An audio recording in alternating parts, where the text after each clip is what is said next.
0023. Video ini dibuat untuk memenuhi tugas mata kuliah Oriental Ekonomi Pembangunan yang dibimbing oleh dosen Profesor Dr. Samsul Ahmad, BMS. Baiklah, langsung saja masuk kepada materi pertama. Adam Smith adalah ahli ekonomi klasik yang dianggap paling terkemuka.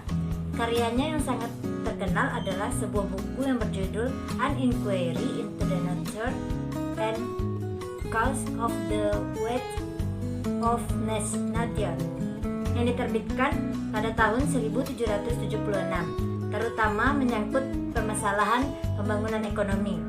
Adam Smith meyakini berlakunya doktrin hukum alam dalam persoalan ekonomi. Ia menganggap setiap orang sebagai hakim yang paling tahu akan kepentingan sendiri, yang sebaliknya dibiarkan bebas mengejar kepentingan itu demi keuntungannya sendiri.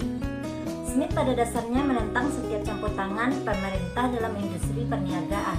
Ia adalah seorang penganut paham perdagangan bebas dan mengajur kebijaksanaan pasar bebas dalam ekonomi.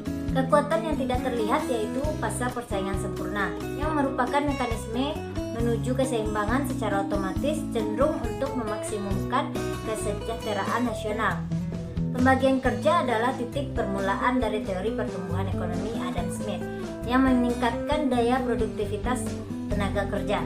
Ia menghubungkan kenaikan itu dengan 3 hal. Yang pertama, meningkatkan keterampilan kerja. Kedua, menghemat waktu dalam memproduksi barang. Yang ketiga, penemuan mesin yang sangat menghemat tenaga. Penyebab yang terakhir dari kenaikan produktivitas ini bukan berasal dari tenaga kerja, tetapi dari modal.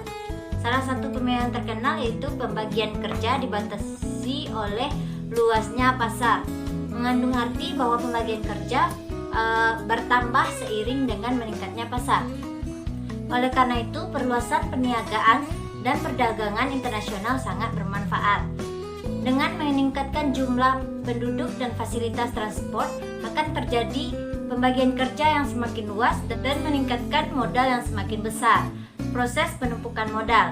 Smith menekankan penumpukan modal harus dilakukan lebih dahulu daripada pembagian kerja, karena penumpukan stok dalam barang harus lebih dulu dilakukan sebelum pembagian kerja. Maka pekerjaannya hanya dapat dibagi lebih lanjut secara seimbang jika stok lebih dulu diperbesar.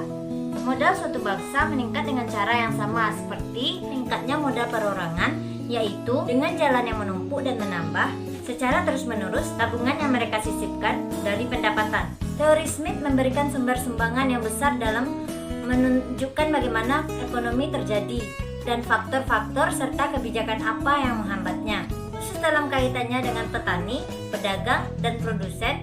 Di samping itu, teori Smith memiliki kelemahan tertentu.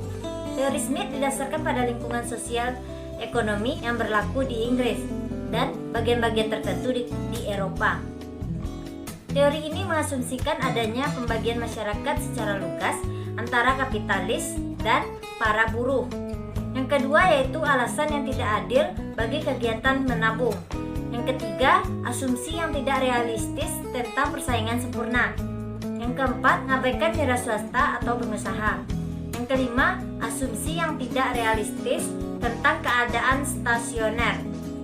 Ini berarti dalam ekonomi serupa itu memang terjadi perubahan, tetapi di sekitar titik keseimbangan saja. Berikutnya, penerapan teori Smith pada negara berkembang. Teori pembangunan ekonomi Smith mempunyai kebenaran yang terbatas bagi negara terbelakang. Dalam ekonomi serupa ini, ukuran pasarnya kecil. Sebagian akibatnya, kemampuan untuk menabung dan dorongan untuk investasi menjadi rendah.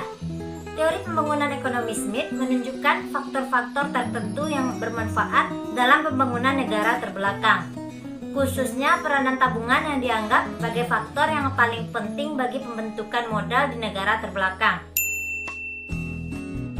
Ricardo adalah pelopor ahli ekonomi modern dan pendapatnya mengenai pertumbuhan ekonomi telah dianut oleh banyak kalangan. Pendapatnya yaitu 1. Pembangunan pertanian.